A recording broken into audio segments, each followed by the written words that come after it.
अस्सलाम वालेकुम। आज हम आपके लिए लाए हैं रमज़ान की बहुत ही आसान सी और टेस्टी सी रेसिपी। लेंगे एक बोल में एक प्याज चॉप करके, एक छोटे टमाटर को भी आप चॉप करके डाल दीजिए, शिमला मिर्च डाल दीजिए एक छोटी सी, और इसमें ऑलिव्स जो हैं जैतून वो डाल दीजिए 1 टेबलस्पून, चिली फ्लेक्स डाल दीजिए 1 टीस्पून। आप टेस्ट के अकॉर्डिंग तीखा अगर चाहते हैं तो बढ़ा दीजिए क्वांटिटी। काली मिर्च का पाउडर आधा टीस्पून, नमक टेस्ट के अकॉर्डिंग, और 1.5 टेबलस्पून आपने यहाँ पर पिज़्ज़ा सॉस ऐड कर देना है। और ये सारी चीज़ें डालकर आप अच्छी तरीके से मिक्स कर दीजिए। आप चाहें तो इसमें उबले हुए भुट्टे के दाने डाल दें, कॉर्न, या फिर पनीर डाल दीजिए, या फिर चिकन डाल दीजिए, आपकी अपनी चॉइस है, या सिंपल ऐसे भी रख सकते हैं। इसमें डाल दीजिए फिर मोज़रेला चीज़ 1/4 कप मैंने डाला है। आप अगर ज़्यादा चीज़ी चाहते हैं तो चीज़ की क्वांटिटी बढ़ा दीजिए और इसे अच्छी तरीके से मिक्स कर लीजिए। और ये हमारा पिज़्ज़ा का जो मिक्सचर है वो बनकर तैयार हो गया। अब यहाँ ले लेना है 2 ब्रेड के स्लाइसेस। उसे इस तरीके से आप कट कर लीजिए, सब तरफ से उसके किनारे हटा दीजिए और एक सर्कुलर शेप में आप इसे कट कर लीजिए। और बस इसी तरीके से आप दूसरे भी ब्रेड को कट कर लेंगे। और ये जो बचे हुए ब्रेड हैं इसे आप डिस्कार्ड मत कीजिएगा, इसे आप हल्का सा तवे पर रोस्ट कर लीजिए और मिक्सी के जार में पीस लीजिए और ये आपका होममेड ब्रेड क्रम्ब जो है वो तैयार हो जाएगा। अब यहाँ पर मैंने लिया है एक ग्लास और उसकी मदद से इसे इस तरीके से मैं कट कर लूँगी कि मुझे ब्रेड की एक स्लाइस की रिंग फॉर्म करनी है। और फिर मैं लगा दूंगी इस पर मेयोनेज़। आप चाहें तो इस पर चिली सॉस भी साथ में लगा सकते हैं अगर आप स्पाइसी चाहते हैं तो। और ये जो ब्रेड की रिंग हमने बनाई है डिस्क, उसे इस पर रख दीजिए। स्टफिंग डाल दीजिए बीच में, सेंटर में जितनी भी आप चाहते हैं। 1 से 1.5 टेबलस्पून इनफ होती है वैसे। और फिर आप थोड़ा सा ऊपर से स्प्रिंकल कर दीजिए चीज़। और ये हमारे पिज़्ज़ा डिस्क जो है ये रेडी है बेक होने के लिए। आप इसे ओवन में बेक कर सकते हैं, पर मैं इसे कढ़ाई में बना रही हूँ, जिसके लिए मैंने कढ़ाई को पहले ही 5 से 8 मिनट के लिए गर्म करने रख दिया था, उसमें स्टैंड रख कर। और उसी पर मैं ये रख दूँगी हमारे पिज़्ज़ा डिस्क को। और ये ब्रेड के किनारों पर हम लगा देंगे मेल्टेड बटर, मक्खन, और उस पर स्प्रिंकल कर दीजिए थोड़ा सा ऑरिगेनो या मिक्स्ड हर्ब जो भी आपके पास अवेलेबल हो वो। और इसे ढककर 10 से 15 मिनट के लिए बेक कर लीजिए। अगर आप ओवन में भी बेक कर रहे हैं तो प्री हीटेड ओवन में 10 मिनट के लिए आपने इसे बेक करना है। और ये हमारे पिज़्ज़ा डिश जो है वो बनकर तैयार हो गया। देखिए कितनी आसानी से बन गए। तो इसे आपने डीप फ्राई भी नहीं किया, बहुत टेस्टी भी बनते हैं। तो आप इस रेसिपी को ज़रूर ट्राई। अगर आपके पास है आलू और अंडा और आप बनाना चाहते हैं बहुत ही इजी और सिंपल सा स्नैक, तो इस रेसिपी को आप ज़रूर ट्राई कीजिए। चलिए देखते हैं रेसिपी। जिसके लिए मैंने बॉइल्ड पटेटोज़ लिए हैं, 6 आलू लिए हैं, उबाल लिए मैंने उसे, मीडियम साइज़ के आलू है ये। इन्हें आपने ग्रेट कर लेना है ग्रेटर की मदद से। आप चाहें तो मैश भी कर सकते हैं, लेकिन मैश करने में कहीं ना कहीं गुठलियाँ रह जाती हैं।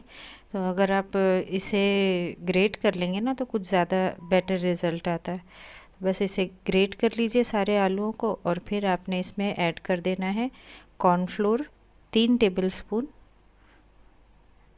इसे ऐड कर दीजिए। फिर इसमें डाल दीजिए चिली फ्लेक्स 1 टीस्पून, काली मिर्चों का पाउडर डाल दीजिए आधा टीस्पून, गार्लिक का पाउडर डाल दीजिए, लहसुन का पाउडर 1 टीस्पून, ना हो तो आप 1 से 2 लहसुन की कलियों को ग्रेट करके डाल दीजिए।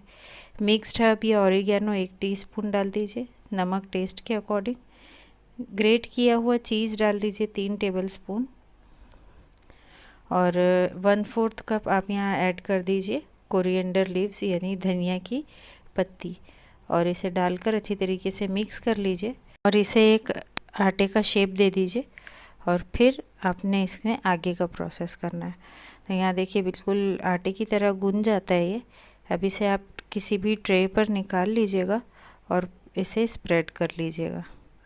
बहुत ही आसान सी रेसिपी है, बस गिने चुने इंग्रेडिएंट्स डलते हैं इसमें और बहुत टेस्टी भी होती है खाने में।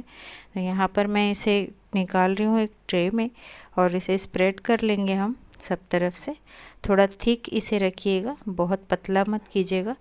और सब तरफ से फैलाते हुए इसे एक स्क्वायर शेप दे दीजिए। तो यहाँ जैसे मैं इसे स्क्वायर शेप दे रही हूँ, हर तरफ से हमें इसे दबाते हुए एक शेप दे देना है स्क्वायर, और फिर आप कट कर लीजिए। मैंने यहाँ स्क्वायर शेप में ही कट किया है, आप चाहें तो अपने मनपसंद जैसे भी शेप्स में आप इसे कट करना चाहते हैं कर सकते हैं। बहुत ही आसान और बजट फ्रेंडली रेसिपी है। आप कम से कम इंग्रेडिएंट्स में अच्छे से अच्छा स्नैक जल्दी से जल्द बना सकते हैं।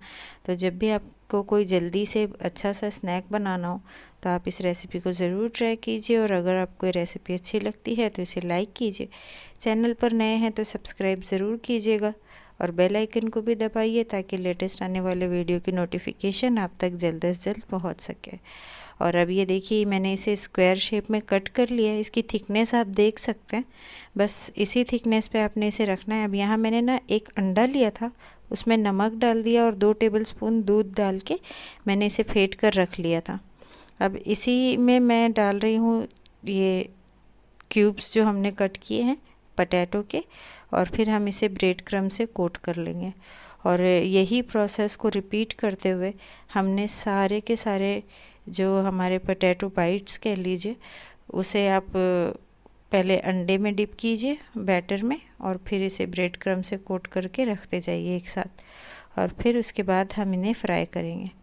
और अगर आप इसका बेटर रिज़ल्ट चाहते हैं तो इसे फ्राई करने से पहले है ना, जब आप सारे ब्रेड क्रम्ब लगा लेते हैं, आधे घंटे के लिए आप रख दीजिए इसे फ्रीज़र में कि थोड़े से हार्ड हो जाएं, क्योंकि ये आलू है, जब आप तेल में डालते हैं तो इसके बहने के चांसेस होते हैं अगर तेल ज़्यादा गर्म ना हो।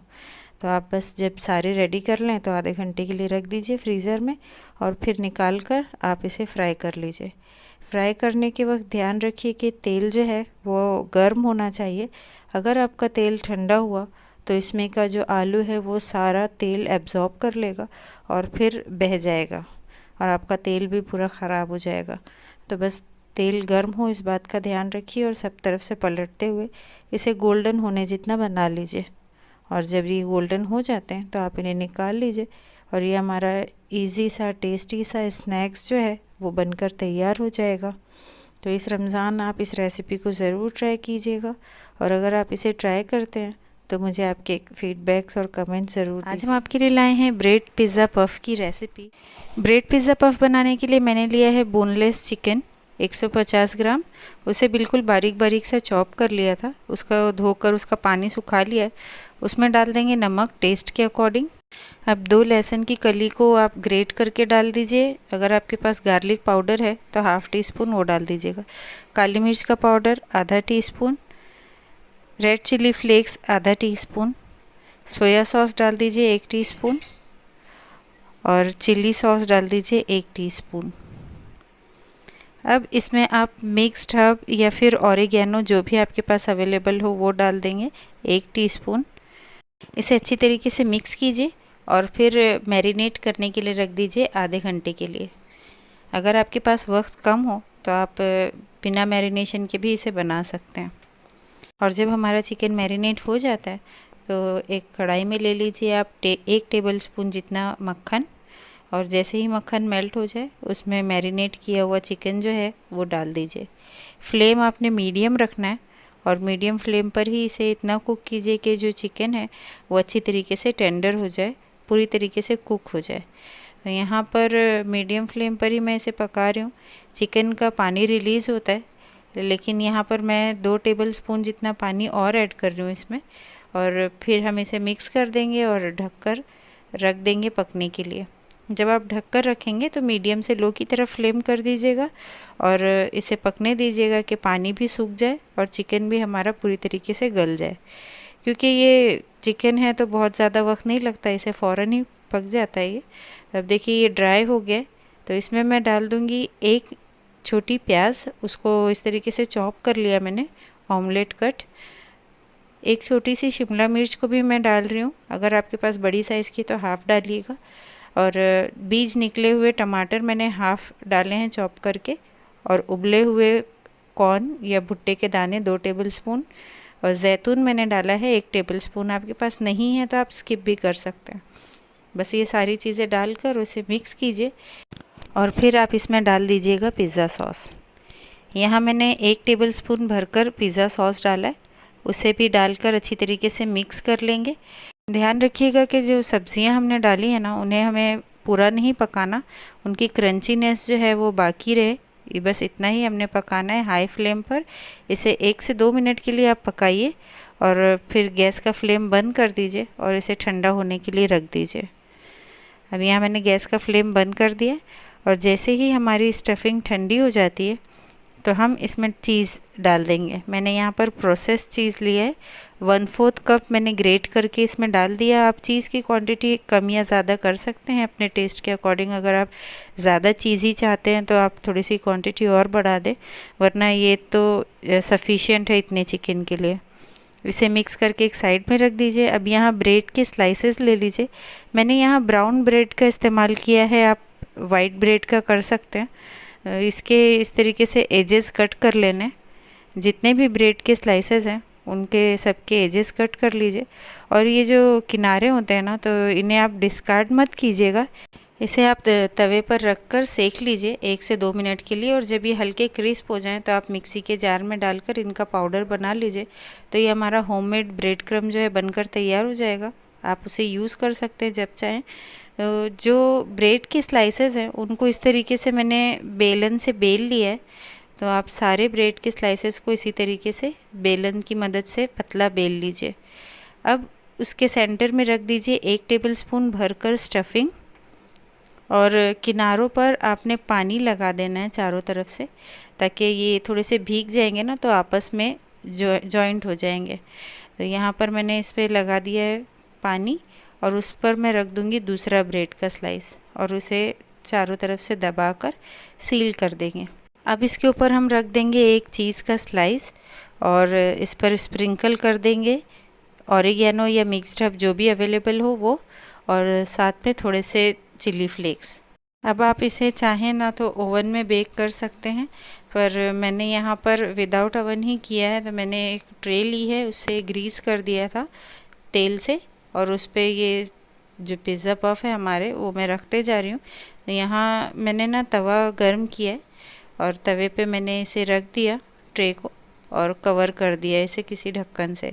और मीडियम से लो फ्लेम की तरफ हमें इसे 10 से 12 मिनट के लिए पकाना है। आप चाहें तो तवे की जगह पर कोई कढ़ाई का भी इस्तेमाल कर सकते हैं। और अगर आप इसे अवन में बना रहे हैं तो 180 डिग्री पे आप 10 से 12 मिनट के लिए पकाइए और ये चीज़ जो है अच्छी तरीके से मेल्ट हो जाता है और ये बहुत टेस्टी लगता है खाने में। तो आप इसे ज़रूर ट्राई कीजिएगा। और अगर आपको ये रेसिपी अच्छी लगी है तो इसे लाइक कीजिए, चैनल पर नए हैं तो सब्सक्राइब ज़रूर कीजिए और बेल आइकन को भी दबाइए ताकि लेटेस्ट आने वाले वीडियो की नोटिफिकेशन आप तक जल्द से जल्द पहुंच सके। और मेरी जिस भी रेसिपी को आप ट्राई करते हैं उसका फीडबैक मुझे ज़रूर दीजिएगा। रेसिपी पसंद आई तो फ्रेंड्स एंड फैमिलीज़ में ज़रूर शेयर कीजिए। और जब भी आप मेरी कोई रेसिपी ट्राई करें तो उसका पिक मुझे इंस्टाग्राम पे ज़रूर टैग कीजिए। मेरा इंस्टाग्राम का आईडी आपको डिस्क्रिप्शन बॉक्स में मिल जाएगा। मिलते हैं नई रेसिपी के साथ।